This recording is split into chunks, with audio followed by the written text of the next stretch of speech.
Holmes, will you stop that?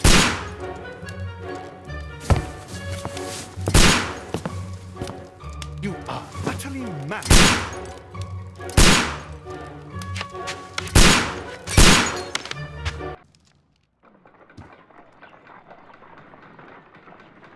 Stop, Holmes! Is that you, Watson? Yes, of course it is. And you almost killed me. Nonsense. I was aiming for the vases. Blindfolded? Watson, quiet, please. I'm trying to concentrate.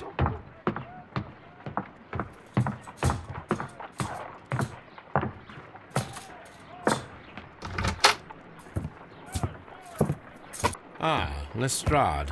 What is it this time? He can see me. Well, here it is, and it's a good one, Mr. Holmes. A gentleman by the name of Peter Carey, also known as Black Peter, has been murdered. A sailor, most probably. What happened here? Oh, Mr. Holmes, how could you? It's the only exercise I've had all week. A grateful client from Limoges sent me a vase collection this morning. I couldn't think of a better use for it. You're out of your mind. I missed 4 out of 10. Given you were blindfolded, that was very good. Can I have a try? Am I the only sane one here? I suppose that Watson is right, Inspector. A little brain work would be preferable now.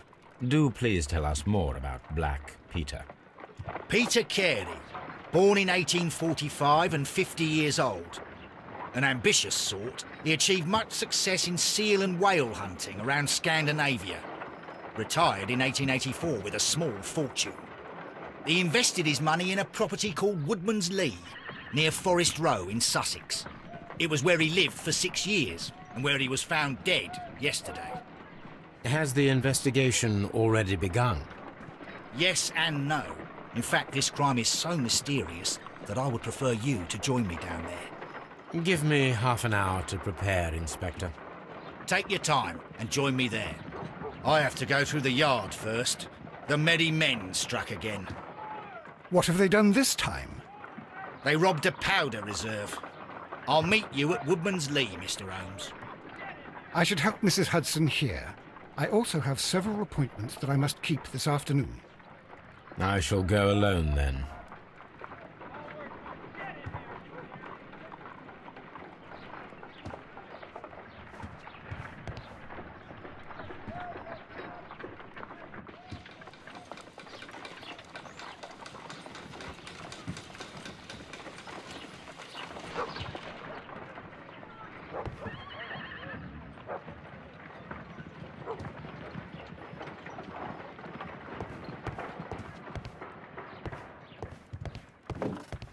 Oh, what a mess! What a terrible mess!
Mr. Holmes, I'm over here. Come on.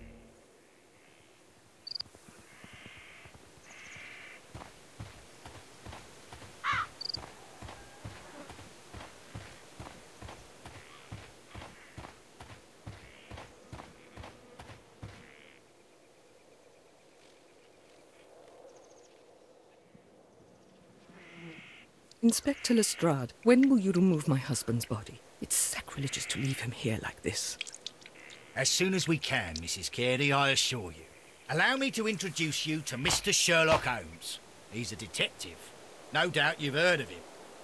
I'll wait for you in front of the cabin, Mr. Holmes. My condolences, Mrs. Carey. Thank you, Mr. Holmes. Madam, can you tell me if you saw or heard anything unusual upon the night of the murder? At 2 o'clock in the morning, I heard a terrible scream. But I thought nothing of it then. He would scream all the time when he was drunk. Can you please tell me what occurred on the evening of the murder? Well, Peter got drunk in the evening. He was in such a terrible temper. Usually whenever that happened, he'd stay all night drinking in his cabin before passing out. Do you remember at what time you found your husband's body? In the morning, at around 7 o'clock. I noticed the cabin door was open, but I didn't go in to take a look, for I knew my husband would not have liked it. At around 10 o'clock, I dared to glance in through the door and... oh dear. Was your husband accustomed to receiving visitors? Oh, no, I don't think so. I mean, he didn't really have many friends. We lived quite an isolated life here, after his retirement.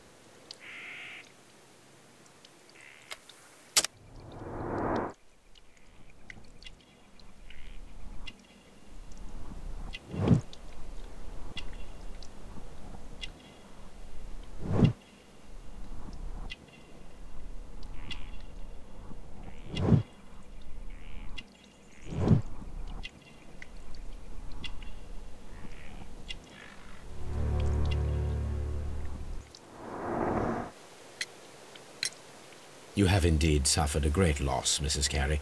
Nevertheless, I believe it will be less of a burden for you soon. Yes. Life with Peter was never easy, but he was still my husband. He was different, wasn't he, when you first met him upon your return from Plymouth?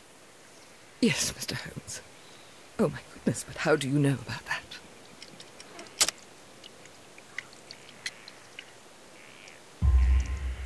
You undertook a pilgrimage to the Cathedral of Santiago de Compostela when you were young. That much is evident from the rosary in your hand. The shortest route for the pilgrim from England to Spain is from Plymouth. I believe that you met Peter Carey as a young sailor there, and you married him soon afterwards. That is indeed what happened, Mr. Holmes. How extraordinary. Thank you, madam.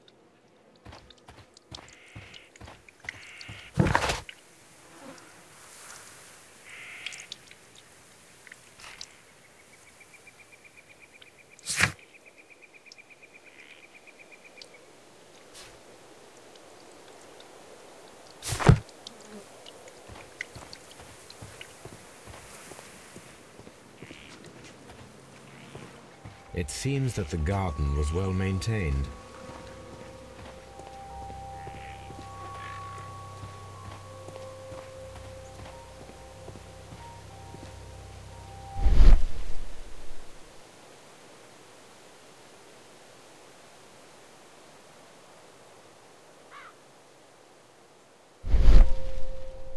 These footprints appear to be quite large.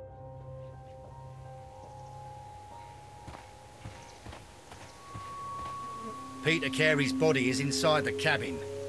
We took care not to touch anything.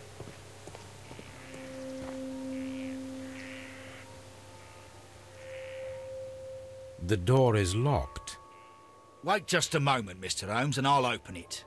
I locked it yesterday to ensure that no one should enter the cabin and tamper with the evidence. Ah, good thinking. Hello, hello, hello. What is it, Lestrade?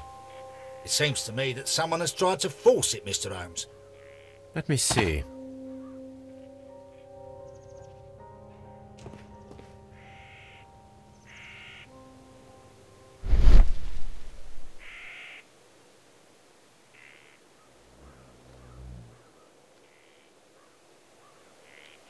These scratches are fresh.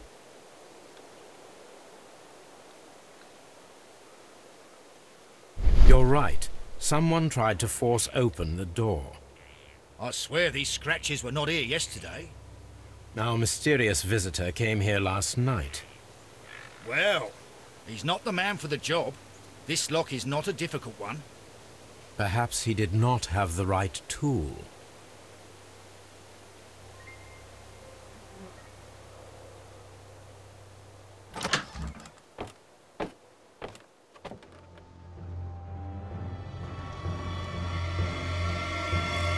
What a terrible way to die.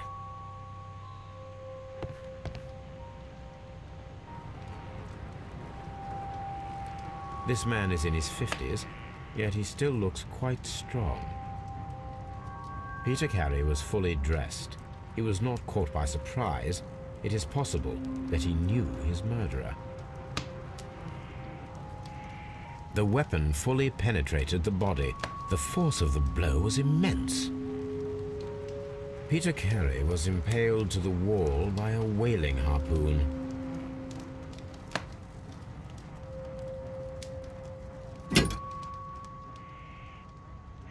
This blood is from the pool underneath the dead body. This wooden handle is plain and solid. Peter Carey tried to defend himself with this knife, but he did not succeed.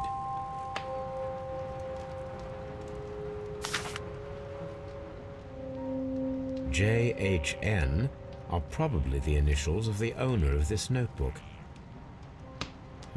The pattern of the blood stain indicates that the notebook was not lying on the floor prior to the crime, but it was dropped into the pool of blood after the death of Peter Carey. These abbreviations mean something, but what?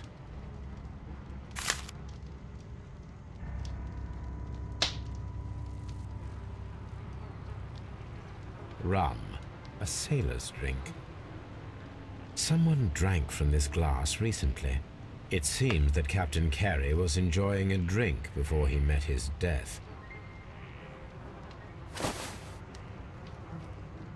The initials PC have been crudely burned.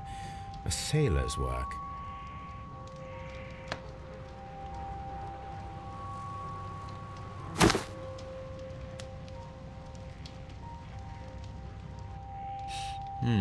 This aroma is familiar, but to recognize it, I must construct my associations in one picture.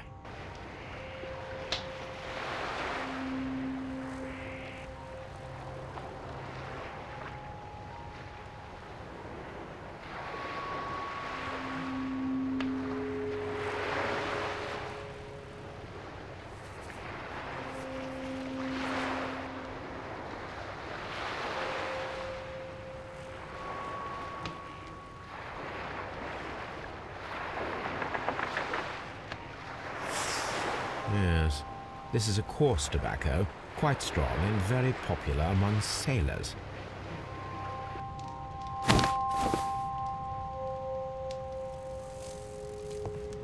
The Sea Unicorn. She was the ship that Peter Carey commanded. The murder weapon was probably taken from this rack.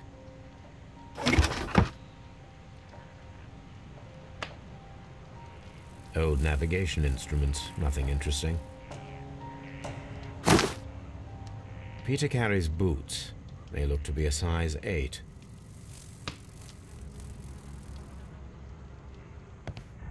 The ship's logs of the Sea Unicorn for the years 1878 to 1884. Peter Carey was her captain.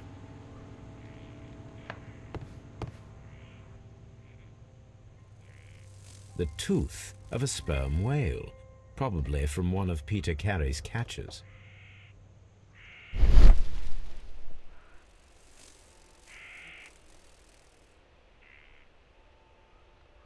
This place is not covered with dust, like the rest of the shelf. An object was taken from here. It was larger than a book, a box or a small chest, perhaps.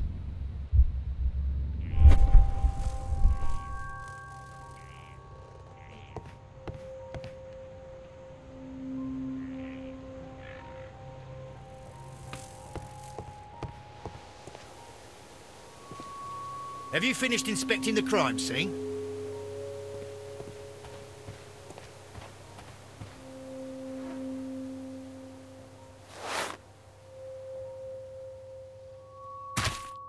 These boots don't match the footprints.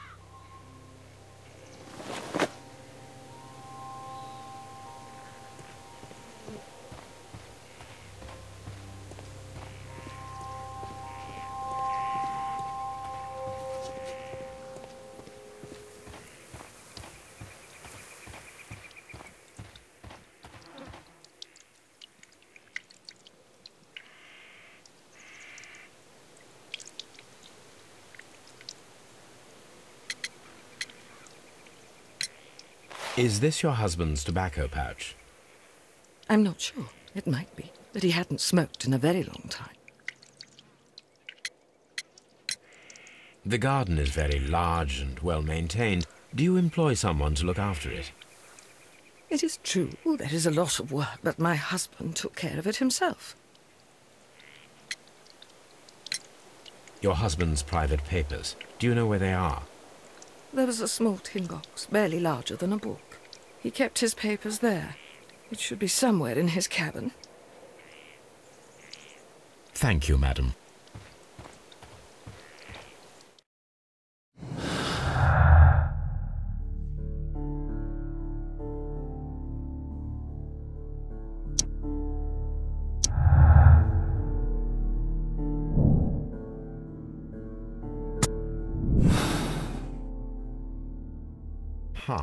Someone was here yesterday.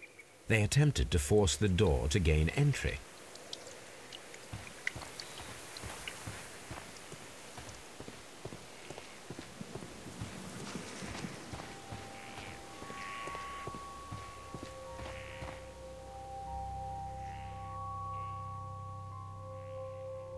Well, Mr. Holmes, what do you think? I think that we are lucky. And why is that? Because of last night's attempted break-in. Oof, you've lost me. It is very probable that whoever came here hoped to find the door open. They tried to force it with a knife blade, but they failed. What will they do? Why, return tonight, when they will be better prepared. Aha!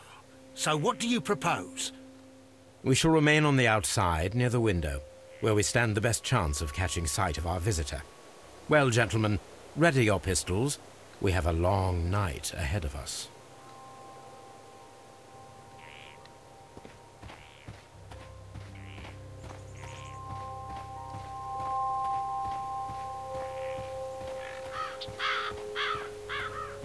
This looks like the perfect hiding place.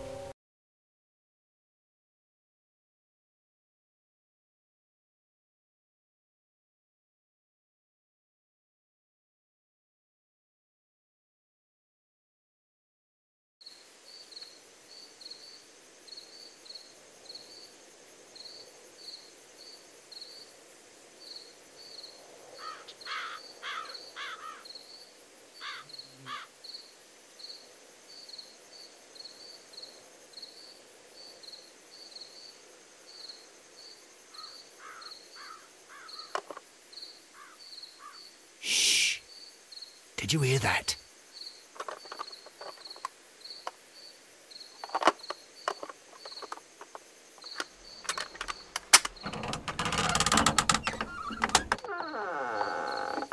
There's someone there. I'm gonna collar him. I'll be right behind you. Police! Hold it right there.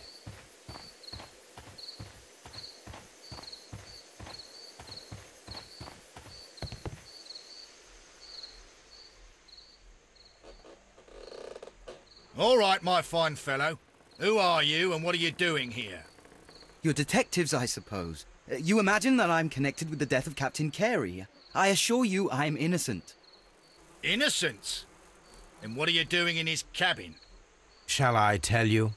You came to retrieve what you had lost after killing Peter Carey, but we were here waiting for you. What is your name? John Hopley Nelligan, but I didn't... Do you deny that you came here yesterday? No, but yes, It's just that I couldn't... I'm tired of this. Off we go to the yard. Tomorrow, I'll see that you're put in front of the judge. What? But you can't! I'm not... It's a terrible mistake! Enough. You can explain all of that to the judge. You're coming with me to the yard.